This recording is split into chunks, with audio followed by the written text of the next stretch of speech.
Hi, welcome back to the farm. My name's Roz, also known as Passion Flower, and you'll find me here each week talking about my farming and creative life.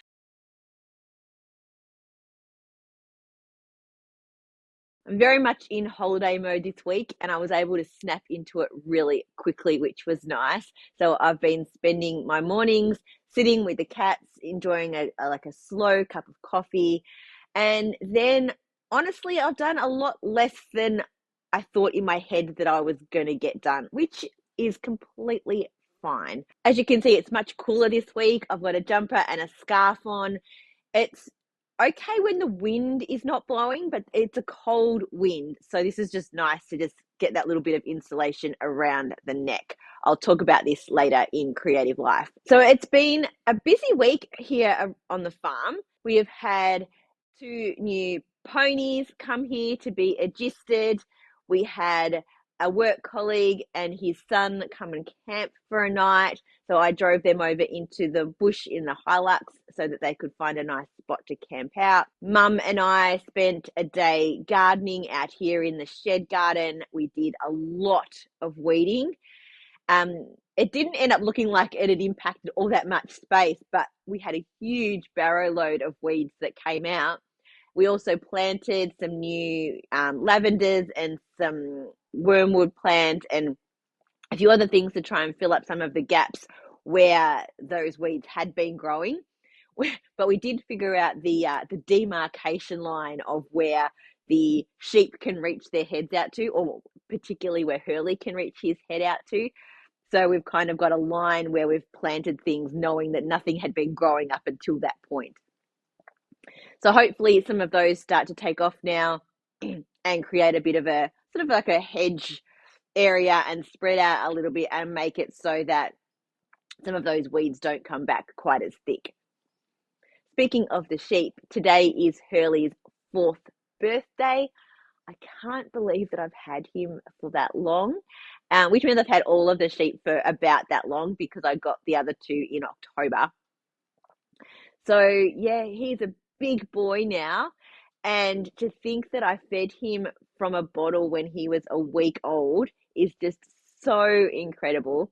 He's such a sweetheart. I really love him dearly, and he's definitely my special boy out of the three. So I gave them their regular grain this morning, but it's a bit hard to give a sheep in a paddock with other sheep a special treat. But when I get out there after this, I might try and sneak some special cuddles with him when the others aren't looking. I did continue on my spring clean of my house as well. I did not get to cleaning the glass in the windows and the fly screens because it has, as I said, it's been like cold and windy, weird kind of weather on and off. But I have done a lot of stuff inside.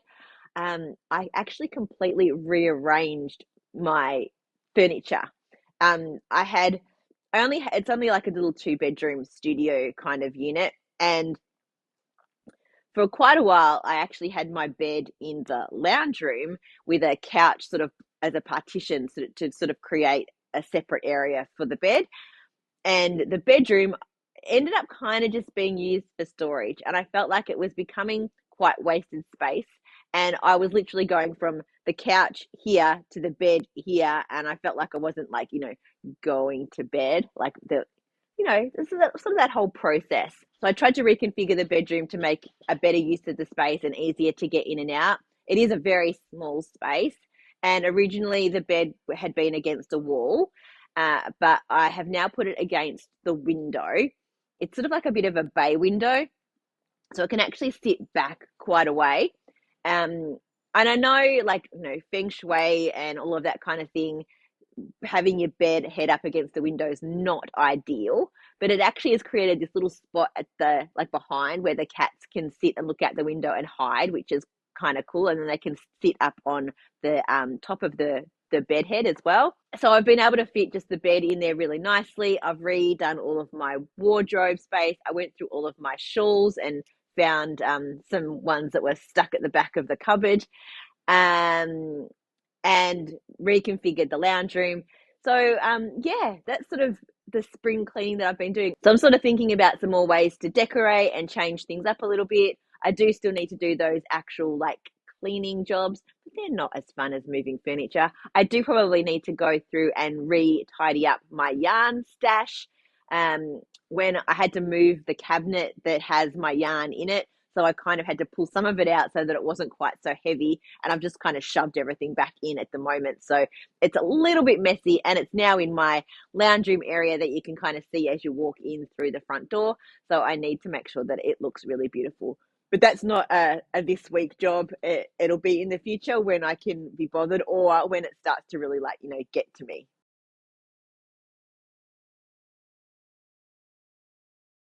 So business wise, I had all these ideas in my head of plans that I was going to get done this week. Have I done a lot? No, not really. But I don't feel all that bad about it. I'm okay with it. I have dyed some wispy lace in the frost colorway and in the leaf colorway. They both sold out at the last market I was at. I do still need to re-dye some other colorways ready for my next market, but because I only just picked up my new shipment of yarn from the post office, I haven't been able to get that done yet. So that's okay. A little plug that my Christmas yarn is still available for pre-order slash dyed to order, whatever you'd like to call it. So that is still open. And I do have a little bit still sitting from the last batches that I did. So if you put in an order now, depending on what base, if you want the sock yarn or the DK and how much, I should be able to ship it out almost straight away. So if you've been thinking about it, now would be a good time to jump in on that.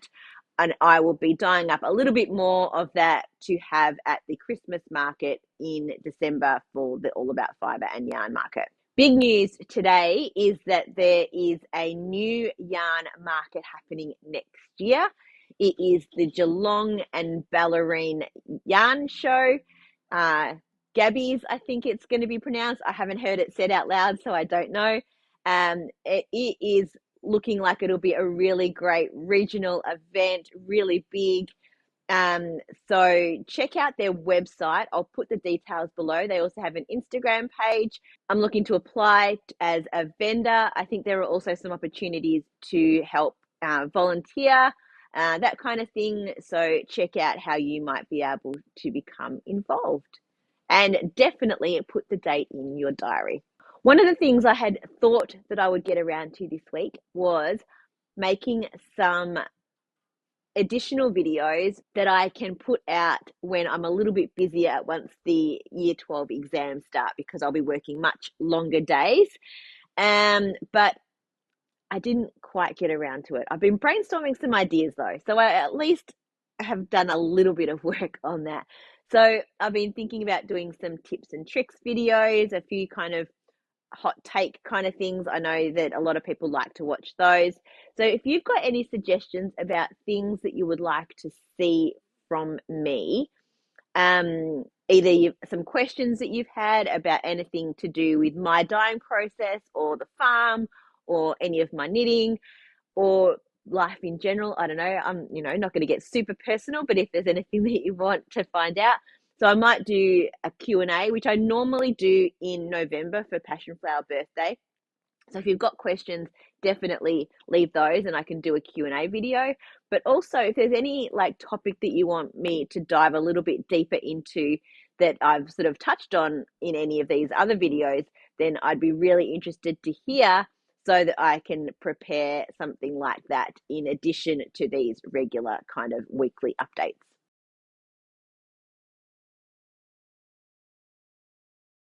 First of what I am wearing this week, this is the Bloom shawl. It is a DK weight shawl. Both of these yarns, I think, are Colleen's Crafts, in a dark, sort of a dark charcoal and a teal. Oh, that's the right side. This is a really ugly jumper that I have on, but I'm going to take it off and show you the big pattern in the middle. It is you start with this no, it's not a triangle. You start with this diamond or square knit from the center out, and then you pick up around it to create the wings, and then you do the attached lace border at the end. Really nice to knit on, great construction. I really enjoyed working on it.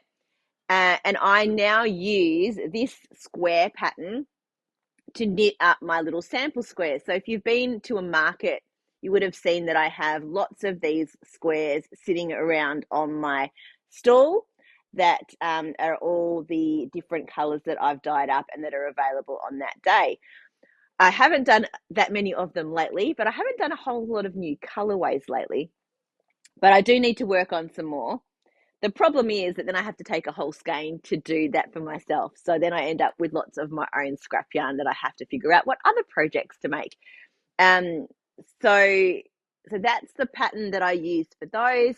One day that all those little squares will become a blanket that I will join together. I have no idea how many that I have, and I've got some of the colorways that are already retired, so I could probably start to attach those together.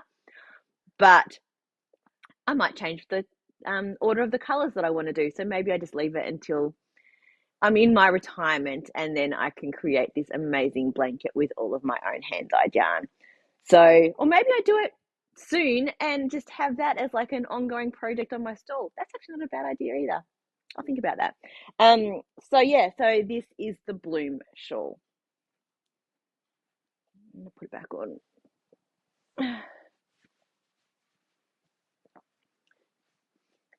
All right, I've only actively worked on 2 projects this week, but I've done quite a bit. So first to the baby knits that I started last week.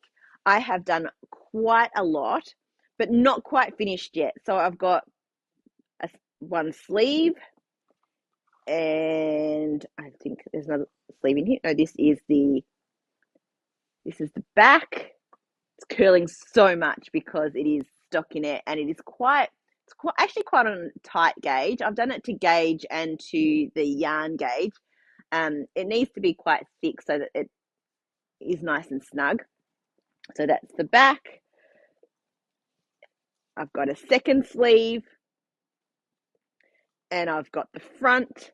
I've just picked up the front button band, so I'm knitting that sideways. I've got a couple more rows to do on that, and then I'll be casting off and then doing the flap on the inside that this connects to. Now, I'm not going to do buttons, so I'm not going to do buttonholes on this band. Instead, I'm just going to sew it down, and I'm going to put press studs in on the inside, just sew press studs in, because that will make it much easier to get in and out of for using for a baby. And also, it's not going to scratch or, become a choking hazard or anything. If I securely sew on the press studs on the inside, that will be a much better option. And I'm not sure yet whether I will sew up the bottom or not. I don't think I have done that previously. I think I've left it open. So that way you can kind of just shuffle it up to change your nappy and shuffle it back down again without having to get the baby all the way out. So it is out of this Spotlight book that I've had for a really, really long time. And it is the sleeping bag here. I'm not going to do the mitts or the hat. I've said that before, but I will do some matching booties in the same yarn. I'm just using Spotlight yarn. It's a 4 Seasons Pure Merino. In Hydrangea is the light purple, and Pomegranate is the dark purple. So lots of progress, and I should be finished with this soon. It is hurting my hands a little bit because of the tight gauge, and probably also because I've been literally sitting and knitting a lot more than I have done in quite a while.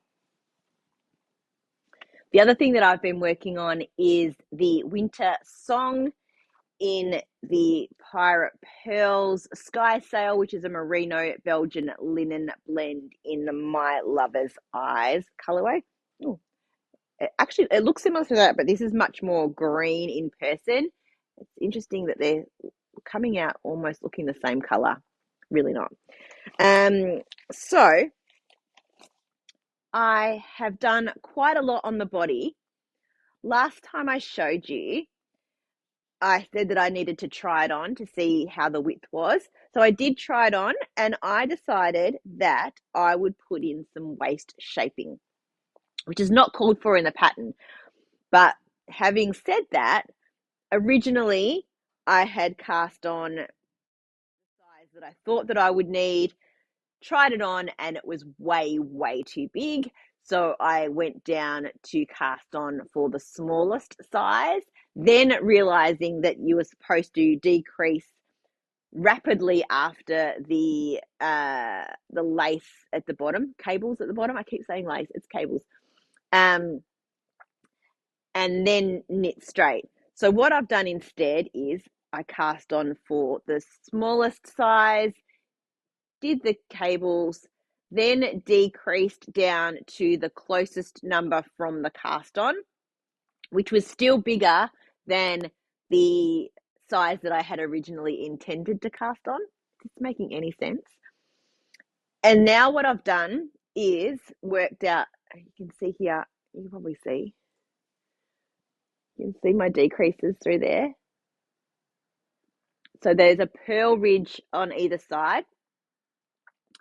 So what I've done is I worked out that I probably needed to decrease down, I think it was 20 or 22 stitches, so that I was below the number that I needed, so that then I could do the decreases and then increase up a little bit so that I got that, traditional waist shaping.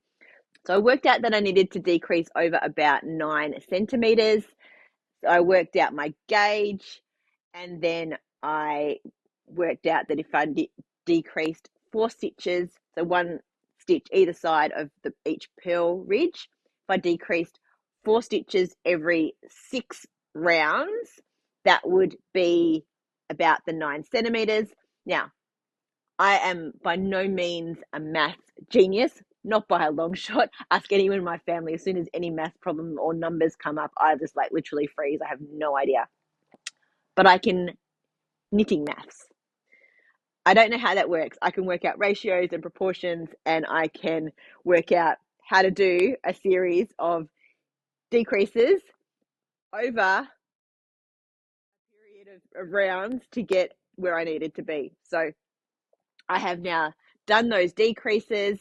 I'm up to where I've got to do the it's like 6 more and then increase.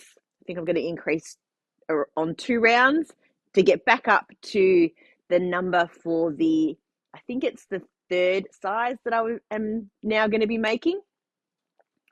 And once I've done a little bit past that, I will try it on again and see how that fits and feels. I find it a little tricky with bottom up, not top down. Top down is easier for me to try on and fix as I go, and I've probably done more top downs. Bottom up, I'm not sure where I'm going to need to start the arms or the yoke. So I will probably grab something like my Tolster tee that I'm quite happy with the length of and put it up against that to try and figure out when I will do those increases for the arm and the shaping and all of that kind of thing. It's not there yet. This is definitely would be quite cropped if I wore it now. I do want it to be sort of sitting on my, below my hips, probably, middle of my bottom kind of thing. Sort of want it to be a longish but light. So I'm a top with half length sleeves. That's what I'm going for with this. So that is my progress so far and my maths and modification for this project, which I'm hoping will work out. I think what I might do is put a lifeline in when I decide that I will start doing the shaping and the yoke, because then if I do it and then it doesn't fit, I can at least rip back to that point and keep going without it being too messed up. So yeah, lots of stockinette, keeping on going.